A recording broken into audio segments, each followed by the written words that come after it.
Bismillahirrahmanirrahim. Assalamualaikum warahmatullahi wabarakatuh. Alhamdulillah. Alhamdulillah rabbil alamin. Wabihi nasta'inu ala umurid dunya waddin. Wassalatu wassalamu ala ashrafil anbiya wal mursalin. Wa ala alihi wa ashabihi wa man tabi'ahum bi ihsanin ila yaumiddin, amma ba'd. Teman-teman, sahabat-sahabat, rekan-rekan sekalian yang dirahmati dan dimuliakan oleh Allah Subhanahu wa taala. Alhamdulillah, di kesempatan yang Allah muliakan ini kita dipertemukan Allah meskipun hanya dalam keadaan kita memanfaatkan media sosial sebagai sarana dakwah kita, yang insya Allah tema kita di kesempatan kali ini sebagaimana tema yang diangkat dari teman-teman, yang diusulkan dari teman-teman, ini yang berhubungan dengan harta, tahta, dan wanita. Di dalam Islam, harta adalah sesuatu yang berharga. Kenapa kita sebut sebagai harta ini sesuatu yang berharga? Karena harta itu mendatangkan manfaat untuk kehidupan manusia. Bahkan harta masuk dalam daruriyatul khams. Ada 5 hal yang mendesak, yang ini menjadi bagian dari maqasid syariah atau tujuan daripada dasar-dasar bersyariah. Salah satunya adalah hifdzul mal atau menjaga harta. Karena harta di dalam Islam tidak boleh disia-siakan. Banyak orang dalam kehidupannya, motivasi hidupnya adalah mengejar harta. Boleh disebut mengejar kehidupan dunia. Padahal harta itu titipan Allah. Harta itu tidak harus dihamburkan. Tidak harus hidup ini berglamor sesuatu yang sia-sia. Allah menyebutkan dalam surah Al-Adiyat ayat ke-8,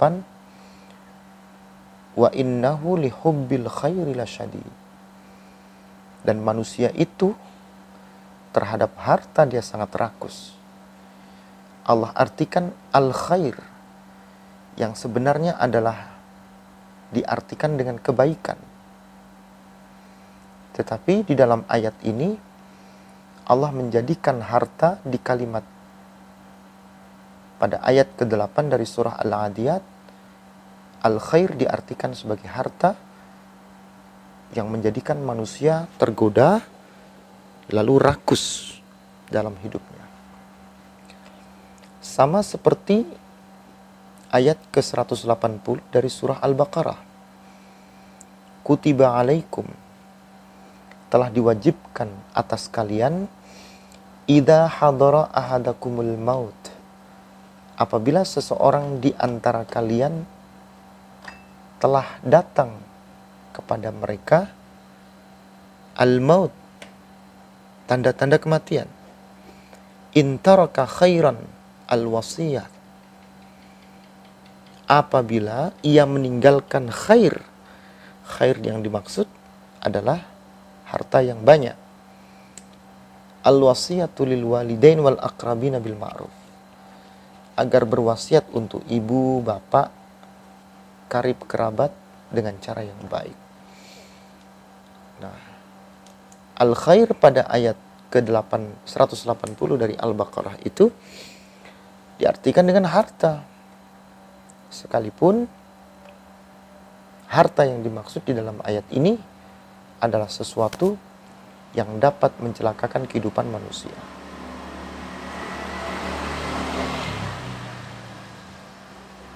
Yang kedua, kita bisa mengambil apa yang Allah sampaikan juga dalam surah Ali Imran pada ayat ke-14. Allah mengingatkan kita, zuyyina linnasi hubbus syahwat.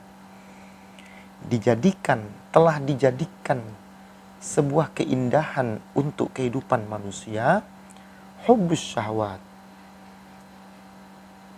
yaitu kecintaan kepada syahwat. Apa yang dia inginkan? Apa yang diinginkan manusia hari ini? Ya harta, jabatan, ya, dan yang lainnya. Minan nisa, dari wanita-wanita, wal banin, anak-anak, wal qanatir al muqantarah, dan harta yang banyak jenisnya. Minadz zahab, dari emas, wal fiddah, perak, wal khail, kuda yang terpilih, wal khailil musawwamah, wal an'am, binatang-binatang ternak, wal harth, sawah dan ladang. Dzalika mata'ul hayatid dunya. Yang demikian itu adalah kesenangan hidup yang ada di dunia. Wallah indahu husnul ma'ab. Dan di sisi Allah lah sebaik-baiknya tempat kembali mereka, yaitu di surga. Ayat itu mengajak kita satu pemahaman tentang mencintai wanita. Meskipun mencintai seseorang, mencintai dunia, ini adalah fitrah manusia. Tetapi Allah melarang manusia ketika mencintai sesuatu, kecintaannya terhadap sesuatu ini melanggar daripada aturan dan syariat agama Allah. Sebagaimana dia cinta harta, dia cinta tahta, bahkan dia mencintai wanita, yang ketika kecintaannya terhadap harta, kepada tahta, kepada wanita, menjerumuskannya dalam kemaksiatan. Maka di poin yang pertama, apa yang dapat kita petik dari tema kita saat ini, jangan sampai kehidupan kita yang diglamori dengan harta, ya, dipenuhi dengan wanita, bahkan dihujani dengan tahta. Kehidupan ini justru menjadikan kita bermaksiat kepada Allah. Sepintas, apa yang kita lihat dalam kehidupan kita di dunia, semuanya memikat. Semuanya aksesoris yang menarik, sehingga jiwa dan hati kita akan terbawa untuk mencintainya. Dibuatlah orang itu cinta harta, dibuatlah orang itu cinta tahta, dibuatlah orang itu gila dengan wanita. Padahal, kalau kita ingin mengamati dengan kebaikan, apa yang Allah jadikan untuk kehidupan kita saat ini, itu adalah sesuatu yang menjadikan ujian untuk kita semua. Orang dikasih harta, ya ujian harta. Orang dikasih tahta, kedudukan, jabatan, yaitu ujian kehidupan. Orang diuji, dikasih dengan wanita, maka wanita pun itu adalah ujian. Tetapi banyak orang-orang itu salah menilainya, sehingga dia tidak sadar kalau yang Allah titipkan berupa harta, tahta, dan wanita itu semuanya fitnah. Semuanya fitnah. Padahal itulah yang menjadikan manusia, kuatkah dia menerima ujian Allah dengan apa yang telah Allah titipkan untuknya. Maka di poin yang kedua yang dapat kita ambil, ya, jangan sampai hidup ini ketika kita punya harta, kita punya tahta, kita punya wanita, ini semua menjadikan kita lalai, lupa, lengah, tidak peduli. Bahkan kita tidak sadar kalau ini semuanya adalah ujian yang Allah berikan untuk kehidupan kita. Maka poin yang kedua, semua yang Allah titipkan itu adalah ujian. Ibnu Hajar Al-Asqalani dalam hadis yang disampaikan oleh Usama bin Zaid menyampaikan apa yang disampaikan Rasulullah dalam hadis Bukhari dan hadis Muslim. Ma taraktu ba'di fitnatan adarra 'ala rijal minan nisa. Aku tidak meninggalkan satu fitnah pun yang lebih membahayakan kaum lelaki selain atau kecuali adalah fitnah wanita. Boleh dibayangkan apa yang disampaikan dalam hadis ini. Ini membuktikan di tengah-tengah kondisi wanita yang penuh dengan kealpaan, wanita yang kondisi akalnya lemah dibandingkan laki-laki, wanita yang fisiknya lemah dibandingkan pria, wanita yang diciptakan dengan keterbatasan dibanding laki-laki, wanita yang diciptakan tidak memiliki kekuatan agama dibanding laki-laki. Tetapi karena fitnah, kenapa hadis itu menyebutkan ad-darra 'ala rijal minan nisa? Fitnatan ad-darra. Ada sebuah fitnah, ujian yang dapat sangat membahayakan, lebih membahayakan daripada kehidupan laki-laki, yaitu fitnahnya wanita. Ya, karena laki-laki yang cerdas, yang pintar, tunduk dengan akal wanita yang lemah. Laki-laki yang kuat, gagah, perkasa, tunduk dengan wanita yang dikondisikan oleh Allah dengan penuh kelemahan. Ya. Laki-laki yang hebat, jabatannya kuat, pengaruhnya luar biasa, tunduk dengan wanita, jatuh dia tersungkur. Padahal wanita itu penuh dengan keterbatasan. Disinilah apa yang menjadikan kekuatan untuk kita, segala yang Allah titipkan dari harta, tahta, dan wanita, tidak lain dan tidak bukan hanyalah fitnah yang paling berbahaya untuk kehidupan manusia. Nah, kalau kita angkat hadis Muslim, ketika Rasulullah menyebutkan inna dunya hulwatun khadrah, dunia itu amat manis dan hijau. Wa inna Allah mustakhlifukum fiha, dan Allah itu telah mempercayakan dunia tersebut kepada kalian untuk mengurusinya. Fayanzuru kaifa ta'malun. Lalu Allah ingin melihat bagaimana kalian berbuat atau melakukan sesuatu untuknya. Fattaqud dunya wattaqu an-nisa. Fattaqud dunya, maka takutlah dalam perkara wanita, wattaqun nisa, dan takutlah dalam perkara wanita atau fitnahnya wanita. Di sini ada fitnah dunia dan ada fitnah wanita. Fa inna awwala fitnatin bani Israil kanat fin nisa. Di akhir hadis Muslim ini Rasulullah menyampaikan kepada kita, fitnah pertama kali yang paling hebat di kalangan Bani Israel adalah wanita. Disinilah penguat yang dapat kita petik di poin yang ketiga, ada sesuatu yang paling berbahaya dalam kehidupan manusia, yaitu fitnah duniawi, entah dia berhubungan dengan harta atau dia berhubungan dengan kehidupan dunia. Dan secara tidak langsung di situ juga digambarkan fitnahnya wanita. Kenapa disebut fitnah wanita? Karena fitnah inilah yang paling berat, yang paling membahayakan dalam kehidupan kita. Adik-adik, rekan-rekan sekalian, mari sama-sama kita berpikir. Mari sama-sama kita melakukan langkah terbaik, langkah preventif, agar kita tidak terjebak, tidak terjatuh dalam kehidupan yang berglamoritaskan harta, tahta, dan wanita. Masih ingat mungkin bagaimana Zulaikha ketika menggoda Nabi Yusuf, sebagaimana ini digambarkan pada ayat yang ke-24 dari surah Yusuf. Bagaimana ketika Zulaikha bermaksud melakukan sesuatu dengan Nabi Yusuf, dan Nabi Yusuf pun bermaksud melakukan pembelaan terhadap wanita itu.